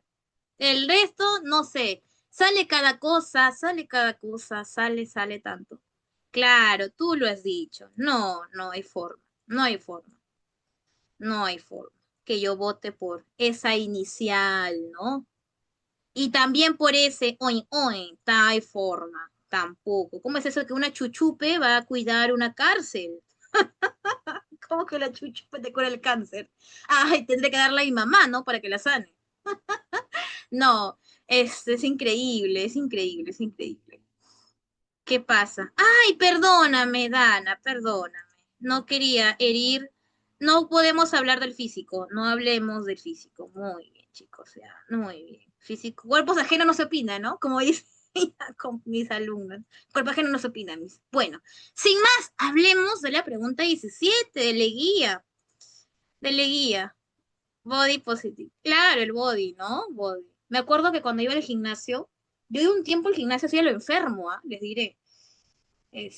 Me acuerdo que los personal trainer, ¿no? Me dan una orientación, pero hasta las patas, ¿ah? Son las personas que menos saben de entrenamiento son ellos. Me acuerdo. Exacto, una diva no critica a otra diva. Tú lo has dicho. Andrés es una diva también. Ahí está.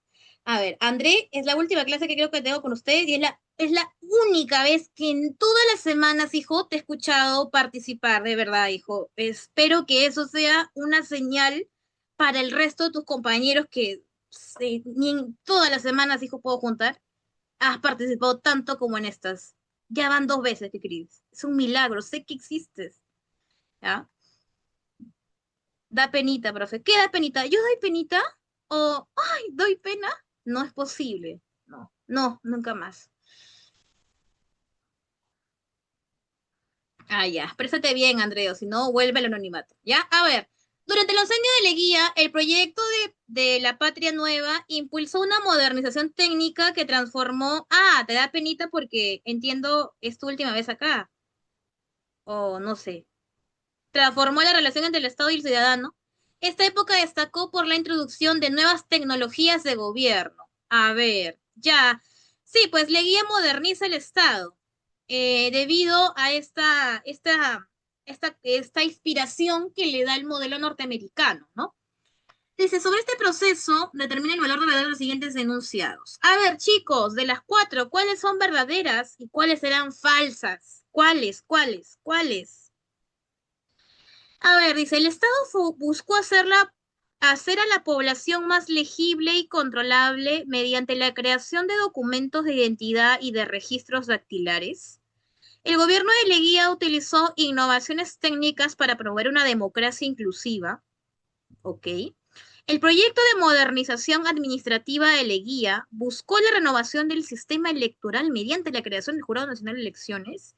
Y la 4, la tecnificación de la burocracia durante el oncenio permitió la consolidación de la clase media que desplazó políticamente a la oligarquía. A ver, creo que de las 20 preguntas, esta creo que es la única que puede darte dolor de cabeza. No, por ahí nomás que te puede hacer dudar, te puede poner un poquito inquieto, pero parece que Daniel y Lucero la tienen clara. Para ellos, la clave A es la correcta. Andrea también. Ok, entonces retiro mis palabras. Ustedes son chicos seguros. Vamos a ver. El Estado busca hacer legible. ¿Qué es legible? Entendible, ¿no? Cuando te dicen, haz tu letra legible o escribes horrible y mejora tu letra, ya. Legible, ¿no? Que se pueda entender y controlable mediante la creación de documentos de identidad y registros dactilares. Sí, lo que pasa es que tú sabes que para inicios del siglo XX, hasta la reforma agraria, no había un padrón fijo de votantes, por así decirlo. El último padrón electoral, pongámoslo así, el último padrón de recapitulación de información, de data civil de la ciudadanía, fue con Piérola, que quiere decir que hubo un vacío de padrón, sí, de registro civil, perdón, durante toda la República Aristocrática, porque más el Estado procuró dedicarse a la agroexportación que a la modernización propia del Estado. Esto sí, es un registro civil, se empieza ahora a uniformizar. Eso es correcto. El gobierno de Leguía utilizó innovaciones técnicas para promover, no hay forma, qué democracia inclusiva. Por un lado hay construcción vial y por otro lado está la Oficina de Asuntos Indígenas. No hay forma, nada de inclusiva. 3. El proyecto de modernización administrativa de Leguía buscó la renovación del sistema electoral mediante la creación, nada que ver. Pregunta facilita. ¿Durante qué gobierno se da la creación del Jurado Nacional de Elecciones? Si no es Leguía, debe ser otro presidente, ¿no? ¿Qué presidente fue? A propósito que estamos vísperas de elecciones presidenciales y el jurado va a entrar en acción. ¿Qué presidente crea o durante qué gobierno de qué presidente se crea o se da la orden de la creación del Jurado Nacional de Elecciones? ¿Cómo te vas a olvidar de mi papi, mi chulo, mi Ricky, mi rey? Luis Miguel Sánchez Cerro. Ahí está, Sánchez Cerro. 4. La tecnificación de la burocracia durante los años permitió la consolidación de la clase media. A ver, la 4, si tú no la lees bien, si la lees al rápido, vas a decirme que es verdadero. Pero si le tomas su tiempo, te darás cuenta que es falsa. ¿Por qué? Muy simple. Dice, la tecnificación de la burocracia durante el oncenio es cierto. ¿Qué significa tecnificar? Que toda persona que trabaje para el Estado tiene una carrera técnica. Ya, lo que el Estado hoy no tiene, ¿no? Ya. ¿Permitió la consolidación de la clase media? No. La clase media todavía no se consolidó como una clase que lograra desplazar políticamente a la oligarquía. Profesora, pero la patria nueva predomina la clase media. Tú lo has dicho, predomina, le guía, apoya, los impulsa, pero no logra un desplazamiento real entre clase media y desplazando a oligarquía. Recuerda, durante el oncenio de Leguía, el Perú no produce ni miércoles, discúlpeme la expresión, ¿ya? No produce nada. Entonces, como no produce, ¿qué hacemos? Vendemos, seguimos siendo exportadores, es decir, que la oligarquía todavía sigue en pie. Así que la 4 es falsa. Solamente hay que leerla con un poquito de paciencia, si es que por ahí algunos chicos han pensado que la 4 es verdadera. Muy bien. El resto del salón que dijo A de amor, muy bien. Vámonos con la 18. Vámonos con la 18. ¿Qué tenemos acá? Ajá, la década del 50. ¿Qué pasa en el 50? ¿Qué tenemos acá? Hacia la década del 50, el panorama político peruano experimentó cambios profundos. El APRA pasó de ser un partido proscrito a convertirse en una fuerza que pactó con las élites tradicionales para alcanzar la legalidad. Con respecto a estas transformaciones y el contexto de dicha década, identifique la alternativa que contiene los enunciados correctos. Chicos, chicos, Alison, Andrea, Ángel, Araceli, Ariana, Brian, Griseli, Lisa, Camila, Cristel, Dana y todos los demás que son muchos y no voy a alcanzar ahora, ¿qué clave marcaría en la pregunta 18? Nos habla de la situación política del APRA, que nos comenta en un momento de la historia del Perú fue un país proscrito, ahora se ha convertido en un partido político que ahora hace pactos con élites tradicionales para poder alcanzar su legalidad. B de besito, entonces vamos a ver, vamos a inspeccionar si es la B de besito, ¿ya? A ver, 18. El objetivo del APRA, nos dice, a la candidatura de Manuel Prado en 1956 dio inicio al periodo de la convivencia. Convivencia apro-pradista. ¿No te suena? Permitiendo el retorno del partido a la vida legal. Eso es correcto. Convivencia apro-pradista. El viraje ideológico del aprismo hacia posturas moderadas permitió el surgimiento de nuevos partidos de clase media como Acción Popular que ocuparon el espacio reformista, el viraje ideológico del aprismo hacia posturas moderadas. O sea, me estás queriendo decir que el cambio ideológico del aprismo, de radical a moderado, provocó el surgimiento de Acción Popular. ¿What? Acción Popular es un partido político que nace del APRA. ¿Qué?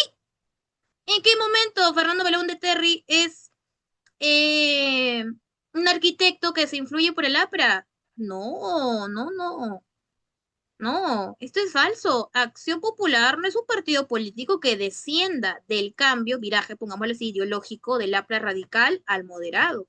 Acción Popular es un partido, diría yo, mucho más independiente que el resto.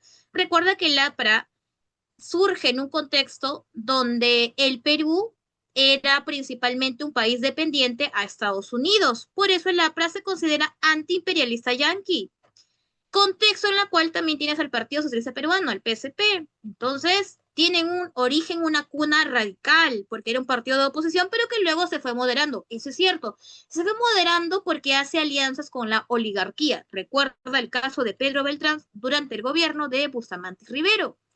Pero no es que el APRA sea, por así decirlo, madre, mamá o por último, madrastra de Acción Popular. El Partido de Acción Popular es un partido más clase mediero, es un partido político que tiene una proyección totalmente distinta a la del APRA. Entre ellos consideran la modernización de un Estado, el fortalecimiento de obras públicas. En el caso del APRA es totalmente opuesto. Esa moderación del APRA no es porque impulse a la clase media, sino que esa moderación del APRA es porque ahora el APRA hizo una alianza con la oligarquía. Oligarquía y clase media son dos conceptos que jamás pueden ir juntos en una misma oración, no son iguales. El APRA se convierte en oligarca, mientras que Acción Popular se convierte en un partido de clase media. Por eso un arquitecto es clase media porque es profesional. Belaúnde Terry, un arquitecto. Entonces la dos, chicos, te equivocaste, es falsa. 3. El Frente Democrático Nacional se puede entender como una coalición que permitió al APRA capturar la presidencia y la República por primera vez durante esta década. A ver, la convivencia apropradista se entiende así, pues, porque ahora el partido oficial, el de Prado Ugarteche, se encuentra sometido ahora bajo intereses, perdóname, se me cayó algo, del APRA. Entonces, eso es correcto. Por eso se llama convivencia propradista, pero al final el APRA terminó absorbiendo, ¿no? 4. El gobierno de Odría mantuvo una economía de planificación estatal que rechazó la inversión extranjera, facilitando el diálogo con el sector sindical. ¿Qué? Oiga, Odría es un presidente que odia a los apristas. ¿Cómo se llama la ley que Odría crea para perseguir a partidos o grupos de oposición? Como por ejemplo el APRA y los comunistas. ¿Cómo se llama esa ley? Tiene un nombre especial. La Ley de Seguridad Inte- Interior. Dime, ¿tú crees que Odría se va a sentar a conversar con sindicatos? Para nada, no hay forma, no hay forma. Chicos, es uno y 3. 1 y 3, 1 y 3, 1 y 3, 1 y 3. Enanito, ¿ya? Ah, bueno, es con la 19 y ya te dejo tranquilito para la 20. A ver, en la 19, lúcete, está sencillita. Esta es el acta de Talara. Y ya te puedes ir dando cuenta cuáles son falsas y cuáles son verdaderas. A ver, futuro cachimbito, futuro ingresante, futuro cómputo. ¿Qué marcarías en la 19? Sobre el acta de Talara, página 11, ¿no? El caso de la página 11 también. Tenemos tres oraciones. A ver, el Congreso de la República, liderado por la oposición, rechazó y cuestionó en términos el acta del acta de Talara. Ah, sí, ya. A ver, el Poder Legislativo impulsó una propuesta legislativa, ya, propuesta legislativa para la expropiación de los yacimientos de la Brea y Pariñas, y el acta de Talara garantizaba el ejercicio de una soberanía que absoluta. Un poco rara estas afirmaciones, ¿ah? A ver, a ver. Lucerito, claro, Ley de Seguridad Interior. Lucerito Rondón dice que es la D. Vamos a corroborar. El Congreso de la República, liderado por la oposición, rechazó y cuestionó los términos del acta de Talara. Recuérdate cuando estamos hablando del primer gobierno de Fernando Belaúnde Terry, que se da luego de la Junta Militar. ¿Por qué tengo que acordarme eso? Porque si tú te acuerdas, vas a poder identificar mejor la clave correcta. El gobierno de Fernando Belaúnde Terry se inicia luego de la Junta Militar. Bueno, la Junta Militar recuerda que pacta la presidencia con Fernando Belaúnde Terry bajo una promesa de una reforma agraria. Ahora, ¿recuerdas qué partido político se opuso a la reforma agraria? ¿Te acuerdas? El principal partido político que se opuso a la reforma agraria. Es más, era un partido político que surge por una alianza entre los dos partidos políticos que participaron en las elecciones contra Fernando Belaúnde Terry. ¿Te acuerdas? ¿Cuáles eran esos partidos políticos? Que son la fuerte oposición de Acción Popular. Acción Popular es Fernando Belaúnde Terry. Su grupo opositor, La Estrella, el APRA, y la alianza con el UNO, Unión Nacional Odriguista. Ellos van a ser el principal partido de oposición. No van a dejar que Fernando Belaúnde Terry haga la reforma agraria. Es un principal fuerza. Dice, el Congreso de la República, liderado por la oposición, obvio, rechaza y se cuestiona los términos del acta de Talara, sí, sobre todo el APRA, porque bajo la influencia de la Torre hay, al parecer, un supuesto beneficio plus que se le está dando a lo que es Estados Unidos, en vez de velar por los intereses nacionales. Recuerda, ahí le sale el ayismo del APRA. El ayismo es el antiimperialismo de Aya de la Torre. El Poder Legislativo impulsó una propuesta legislativa para expropiar. No. ¿Te acuerdas quién es el que expropia la Brea y Pariñas? ¿Qué presidente expropia? Vamos, el que expropia, estatiza y nacionaliza todo. Velasquito, entonces esta es falsa. Y la 3 dice, el acta de Talara garantizaba el ejercicio de soberanía. Jamás. El acta de Talara, como dijo allá de la Torre en su momento, era un documento que da mayores beneficios a Estados Unidos que al Perú. Por eso hubo una suspicacia de la página 11. Entonces, chiquitos, ¿qué clave es? ¿Qué clave será? Es la primera verdadera y el resto falsa, como tú comprenderás. Dino, muy bien. Chiquitos hermosos, cerramos la clasecita del día de hoy contestando la pregunta 20, que está bien sencillita, bien sencillita. No necesitamos acá hacer magia. A ver, es sobre el Fujimorato y nos preguntan sobre la implicancia, ¿no? De lo que conlleva el fin de una industrialización y el inicio de un modelo neoliberal, perdón. Recuerda que el modelo neoliberal para Fujimori era conocido. como la economía social de mercado. Ese es el nombre que le pone Fujimori, ¿ah?, al neoliberalismo peruano. No lo dice neoliberal, no lo dice. Le llama economía social de mercado. Ahora, chiquis, ¿cuál de estas serán verdaderas y cuáles serán falsas?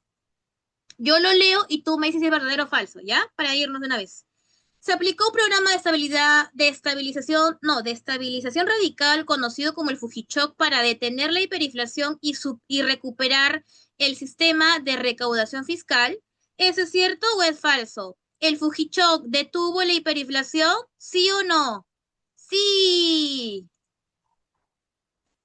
Dos, la Constitución del 93 estableció un marco legal que prioriza la inversión privada y limitó la actividad empresarial directa del Estado a un rol subsidiario. Es decir, la Constitución del 93 es una constitución eh, que ayuda o fomenta la inversión privada. ¿Verdadero o falso? Verdadero. Quita rol protagónico al Estado. Tres, los ingresos obtenidos por la privatización de empresas públicas fueron destinados a la creación de una industria pesada nacional e independiente.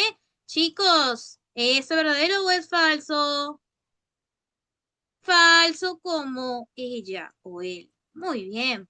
Y la cuatro, el gobierno utilizó gasto público en obras pequeñas y programas asistencialistas para construir una base de apoyo popular, prescindiendo de partidos políticos tradicionales. Los programas de Fuji fueron programas asistencialistas y que se hicieron sin tener apoyo de partidos políticos tradicionales. Eso es verdadero. Por eso Fuji iba al cerro a llevar una tacita, o no, un tarrito de leche para la gente pobre. Uno, dos y cuatro. Chicos, hemos terminado satisfactoriamente la ficha del día de hoy. Solamente me queda decirte que conmigo será hasta otra oportunidad. Cuídense mucho, por favor, y mediten un poquito de lo que hemos quizá conversado la clase de hoy. Cuídense, chicos. Un abrazo a todos.